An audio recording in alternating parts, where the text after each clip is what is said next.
മഹാലക്ഷ്മിയുടെ പുതിയൊരു റിവ്യൂയിലേക്ക് എല്ലാ കൂട്ടുകാർക്കും സ്വാഗതം. അങ്ങനെ പ്രതാപനും മുത്തശ്ശിയും കരുണയും എല്ലാം മഹാലക്ഷ്മിയുടെ മരണം കേക്കെല്ലാം മുറിച്ച് വളരെയേറെ സന്തോഷിച്ച് അങ്ങോട്ടും ഇങ്ങോട്ടും എല്ലാം ഷെയർ ചെയ്ത് കഴിക്കുകയും അതോടൊപ്പം തന്നെ ഉണ്ണിയും ദുർഗയും അവർക്കൊപ്പം എല്ലാത്തിനും ഒത്തുചേരുകയും ചെയ്യുന്നുണ്ട്.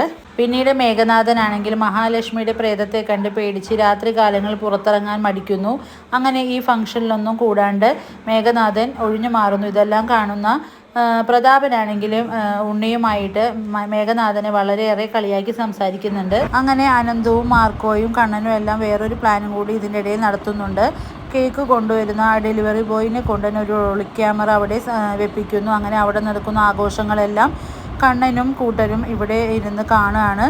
പിന്നീടാണെങ്കിൽ മുത്തശ്ശി ദുർഗയോട് പറയുന്നുണ്ട്, മഹാലക്ഷ്മിയും ദുർഗയും തമ്മിൽ രക്തബന്ധമൊന്നുമില്ല, അതുകൊണ്ട് തന്നെ പൂജാമുറിയിൽ ഇരിക്കുന്ന അയ്യപ്പ വിഗ്രഹം എടുത്ത് അന്ന് കരുണയും അതുപോലെ ഉണ്ണിയും പുഴയിൽ എറിഞ്ഞതുപോലെ തന്നെ എവിടെയെങ്കിലും കൊണ്ട് അത് കളയാനായിട്ട് നിർദ്ദേശിക്കുന്നുണ്ട് ദുർഗയോട്. അപ്പം ദുർഗ പറയുന്നുണ്ട്, കരുണയ്ക്ക് ഇപ്പം ഇങ്ങനെ ഒരു അവസ്ഥയിൽ ഇരിക്കുമ്പോൾ ഞാൻ അങ്ങനെ ഒരു സംഭവം ചെയ്ത് അതിൻ്റെ ദോഷം എൻ്റെ മോൾക്ക് കിട്ടുമോ എന്നെല്ലാം ദുർഗ ചോദിക്കുന്നുണ്ട് മുത്തശ്ശിയോട്. മുത്തശ്ശി പറയുന്നുണ്ട്, അതിന് മഹാലക്ഷ്മി മുകളിലോട്ട് പോയില്ലേ, ഇനി അതിൻ്റെ ശക്തി എന്തായാലും കുറഞ്ഞു കാണും, അതുകൊണ്ട് തന്നെ അങ്ങനെ ഒന്നും സംഭവിക്കില്ല എന്ന് പറഞ്ഞ് ദുർഗയോട് പറയുന്നുണ്ട് കേട്ടോ. പിന്നീട് പ്രതാപം പറയുന്നുണ്ട്, നമ്മൾ ഈ അവസരത്തിൽ ഇങ്ങനെയൊക്കെ ആഘോഷിച്ചുവെങ്കിലും കണ്ണൻ്റെ ദുഃഖത്തിൽ നമ്മൾ പങ്കുചേരണം എല്ലാവരും. അതുകൊണ്ട് തന്നെ ഞാൻ നാളെ തന്നെ തോമസ് വൈദ്യരുടെ അടുത്തേക്ക് കണ്ണനെ കാണാൻ പോകുന്നുണ്ട്, നിങ്ങളും എല്ലാവരും പോകണം എന്ന് തന്നെയാണ് എൻ്റെ അഭിപ്രായമെന്ന് പ്രതാപൻ ദുർഗയോടായിട്ട് പറയുന്നുണ്ട്. അങ്ങനെ കമലേശ്വരം വീട്ടിൽ നിന്ന് പ്രതാപനും മുത്തശ്ശിയും പോകാൻ ഇറങ്ങുന്ന സമയം പറയുന്നുണ്ട്, ഇനി ഓണത്തിന് എല്ലാവരും കൂടെ ഞങ്ങളുടെ വീട്ടിലേക്ക് വരണം, കരുണയുടെയും ഉണ്ണിയുടെയും കൂടെ ദുർഗയും ഞങ്ങളുടെ വീട്ടിൽ വന്ന് ഓണം ആഘോഷിക്കണമെന്നെല്ലാം വലിയ ക്ഷണത്തോടു കൂടി മുത്തശ്ശിയും പ്രതാപനും വിളിച്ചിട്ട് അവിടുന്ന് പോവുകയാണ്. അങ്ങനെ ശത്രുപക്ഷം ഒന്നടക്കം മഹാലക്ഷ്മിയുടെ മരണം കേക്കെല്ലാം മുറിച്ച് ആഘോഷിക്കുന്ന ആ ദൃശ്യങ്ങളെല്ലാം കണ്ണനും അതുപോലെ അനന്തവും മാർക്കോയും മഹാലക്ഷ്മിയും എല്ലാം കാണുമ്പോൾ അവർക്കെല്ലാം വളരെയേറെ വിഷമാവുകയാണ്. ഇത് കാണുന്ന മാർക്കോക്കാണെങ്കിൽ വല്ലാണ്ട് ദേഷ്യം കൂടുന്നു.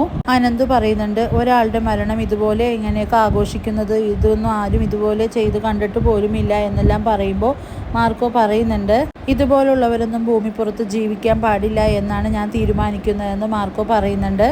അങ്ങനെ അനന്തവും മാർക്കോയും കൂടെ മഹാലക്ഷ്മിയും കൊണ്ട് കമലേശ്വരത്ത് എത്തുന്നുണ്ട്. അങ്ങനെ കമലേശ്വരം വീടിൻ്റെ മെയിൻ സ്വിച്ച് എല്ലാം മാർക്കോ ഓഫ് ചെയ്യാണ്. അങ്ങനെ മഹാലക്ഷ്മി പിൻവാതിലിലൂടെ അകത്ത് കടക്കുന്നുണ്ട്. അങ്ങനെ ഒരു പ്രേതാന്തരീക്ഷം തന്നെ അവിടെ സൃഷ്ടിക്കുന്നുണ്ട് മാർക്കോ. മൊത്തത്തിൽ എല്ലാ വിധത്തിലുള്ള സൗണ്ടുകളും കേൾക്കുന്നതോട് ദുർഗ ആകെ ഭയക്കുന്നുണ്ട്. അങ്ങനെ മഹാലക്ഷ്മി ദുർഗയ്ക്ക് മുന്നിൽ പ്രത്യക്ഷപ്പെടുന്നു. ദുർഗ മഹാലക്ഷ്മിയുടെ പ്രേതത്തെ കണ്ട് ഭയന്നോടുകയും അങ്ങനെ ഓട്ടത്തിനിടയിൽ ദുർഗയ്ക്ക് ഒരു അപകടം സംഭവിക്കുകയും ചെയ്യുന്നുണ്ട്. നല്ല രീതിയിൽ തന്നെ അപകടം സംഭവിക്കുന്നു. അങ്ങനെ വരാനിരിക്കുന്ന എപ്പിസോഡുകൾ വളരെ ത്രില്ലിംഗ് ആയ എപ്പിസോഡുകളാണ്. നമുക്ക് കാത്തിരുന്ന് കാണാം. വീഡിയോസ് എല്ലാം ഇഷ്ടമാവുകയാണെങ്കിൽ ലൈക്ക് ചെയ്യണം, സബ്സ്ക്രൈബ് ചെയ്യണം.